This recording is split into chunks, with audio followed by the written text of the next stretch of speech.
Welcome, ladies and gentlemen, to this edition of Ausdauer Financial. We cover all kinds of financial news in the industry, bookkeeping, accounting, tax, payroll, all sorts of financial related information, and I would love to do topics that you would love to hear about. The last few weeks, we have been discussing about the bills that have come through the government for stimulus, recovery plans, to getting back to normal, things of that nature. This week, I want to introduce to you something I've been thinking about for quite some time. A lot of people struggle to build savings, and this is something that took me quite a bit of discipline to do. Now, there are several ways of building a savings so that it's there when you need it. It's something that's talked about a lot by financial experts about creating emergency funds. But this isn't about emergency funds per se. This is about establishing savings habits so that you have what's known as found money. When you get your budget, when you get your paycheck in, let's say, for example, that your nice round number of even $5,000 a month would bring you $60,000 a year gross. So out of that, your employer takes out their taxes for various things, maybe your health spending account, your flexible spending account, your dependent care account, all these things, plus your unemployment taxes, your social security taxes, all those things come out right off the top of your gross check. Then you're left with X number of dollars in your net paycheck. Let's say it's $1,000 in your net check. Whether that comes in once a week in $500 increments or comes in every 2 weeks in $1,000 increments, however that might be, people get that bulk sum. They say, okay, we have XYZ bill coming up, and we need to go buy groceries, we want to go out to dinner, we want to go dancing, we want to do this thing and that thing and their thing. And all those things take money. And therefore, after all the money is spent, then you're thinking, you look in your savings account and you just don't see any money there. And therefore, you want to do X, Y, and Z, but there's no resources for it. One thing that is preached on various financial expert books, so it's not exactly a new concept, is paying yourself first. So when that check comes in and you get your net amount, what's the very, very first thing you go do? Do you go to the ATM and take out some money to go spend for the weekend? Do you go pay off some bills you've been sitting on for a little while? Do you go spend money on the kids? Whatever it is you do, the saying goes, pay yourself first. And if you do that at an increment of, let's say, $20 a week or $40 every pay period, you can accrue over a 52-week period $1,000 of, I wouldn't say extra money, I would say it's found money. Because this is money that you had in the first place, but you were diligent enough to set it aside and let it grow. The same way people put money into money markets, into investments, into stocks, it's money you're taking out of your daily regular budget and quote-unquote operating fund for your family, and you're tucking that away into a retirement account, into an investment account of some kind, and it's just growing on its own. Granted, some of these let you pull them back out, others don't without a penalty. I get that. But fundamentally, the objective of the 52-week challenge is to establish better savings habits, and doing so over the course of a full year. It takes 6 weeks to establish a new habit.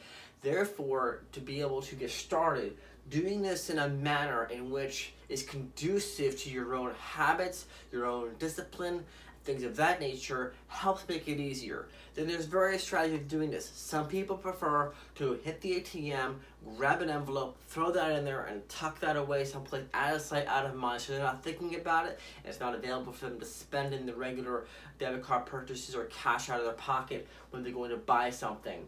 Other people prefer to put that away into a savings account, or even so much as a checking account in a different bank.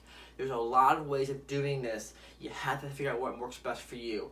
For a while, what I used to do was have an automatic savings plan set up with my bank, so that, let's say for example, I got paid on a Friday. I would tell the bank, hey, Friday, automatically reoccurring every 2 weeks, pull, let's say, $40 out for my bi-weekly paycheck, and throw it into this savings account. Now, granted, I still do that for my insurance because my insurance is about $1,000 a year. I realize some people are higher, some people are less. You have to adjust the numbers according to your expense needs, your income needs, etc. But let's just take some brass tacks, even numbers here. That's why I started out with the $5,000 a month, $6,000, $60,000 a year, because fundamentally it's a nice, round, easy number to work with. It's a straight, even $5,000 per month, and then adds up to a random $60,000. Because if you have $1,000 a month, it's 12 a year, 24, 36. You get the idea. Nice, round, easy number of 60,000 is on par and within range of most incomes. Most blue-collar incomes are somewhere between $40,000 and $100,000. So this kind of more or less splits the bell curve there somewhere in the middle with a nice round even number.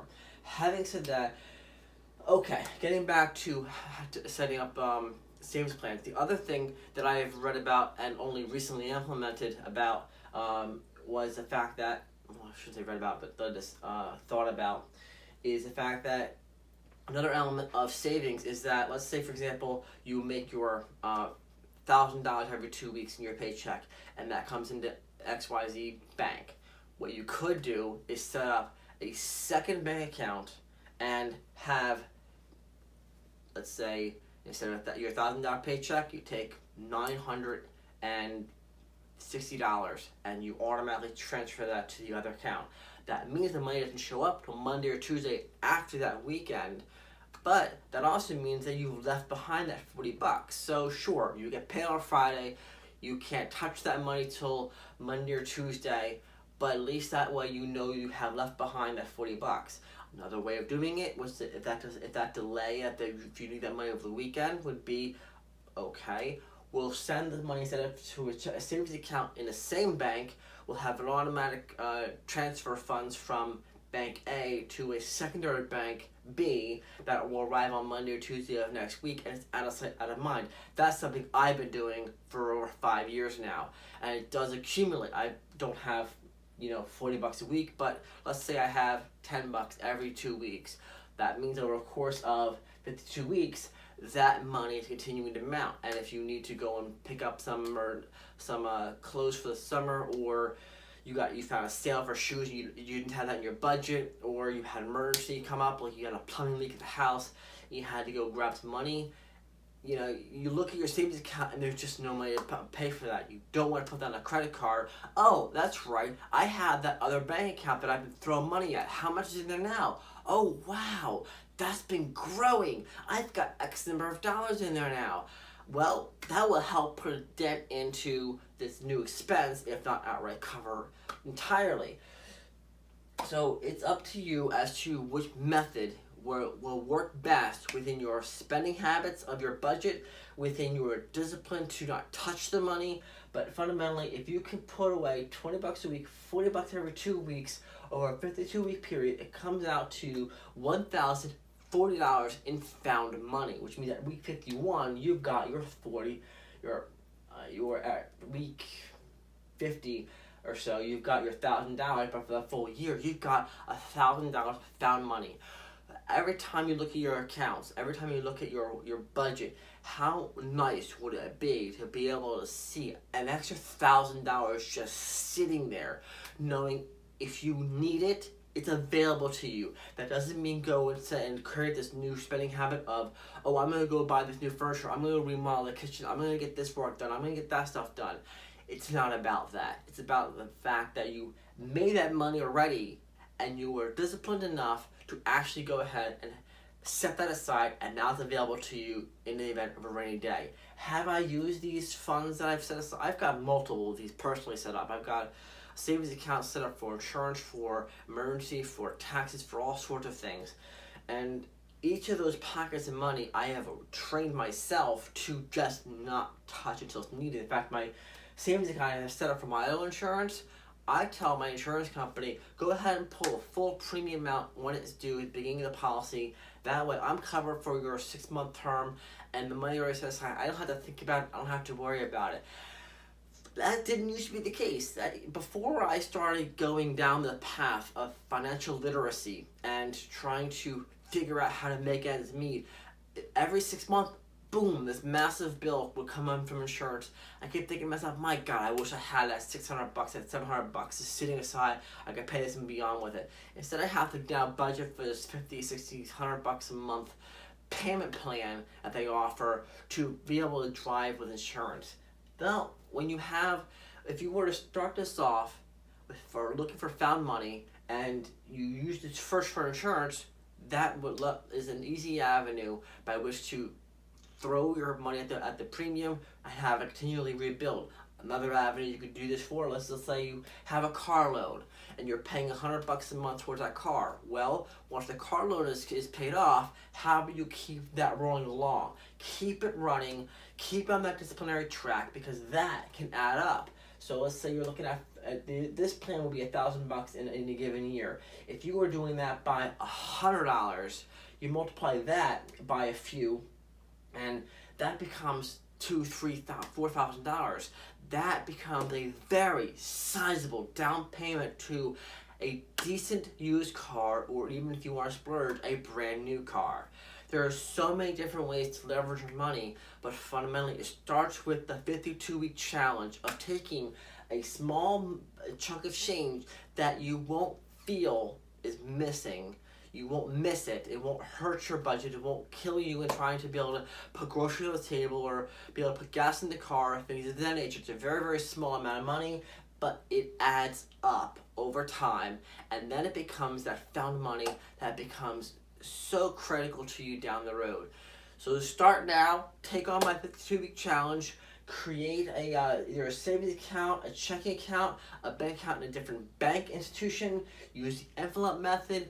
If none of these work, please, I'd be happy to have a discussion with you in the comment section below about different ways of working with your either your discipline abilities or lack thereof to help come up with an idea that works for you. There are so many different ways of stashing a few bucks aside, out of sight, out of mind, that when you circle back to it in a few months and several weeks, you can see the progress it's making, and when it comes time to needing that money, it's there for you.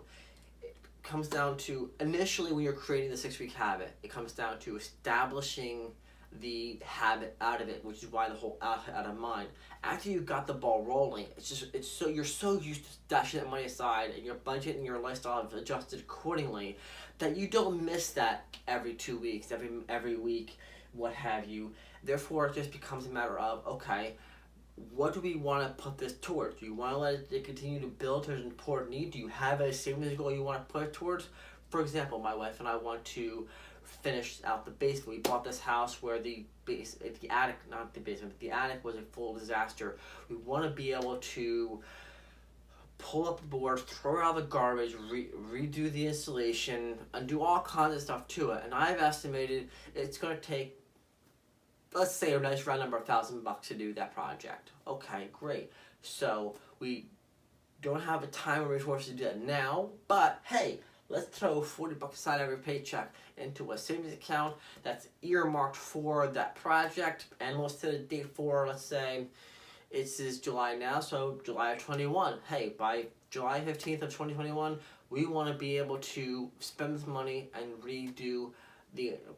completely redo the attic, tear everything in there, put a new board, new installation, everything, and boom, we have the money now aside. It's not a matter of, can we afford it? It's a matter of, when do you want to start? Wouldn't that be a freaking wonderful conversation? To be able to say, not can we afford it, but when do you want to start? That's a beautiful, refreshing, psychological change of a financial state. To be able to say, hey, I want to go and buy this membership, or I want to go on this vacation, and you don't have to worry about how you're going to afford it. You say, when do you want to go? That would be wonderful, and that is what I'm encouraging all of you to take on this 52-week challenge. Put a few bucks aside, figure out the method that works with your disciplinary habits and your lifestyle needs, and make it happen for yourselves. If you just happen to be coming across this video while you're through YouTube, please hit like and subscribe. It really helps the channel. If you have any comments, suggestions, opinions on this, please leave it in the comment section below. I would love to talk to you about it. Finance is a passion of mine as well as a profession of mine. So, thank you for watching. I'll talk to you next time.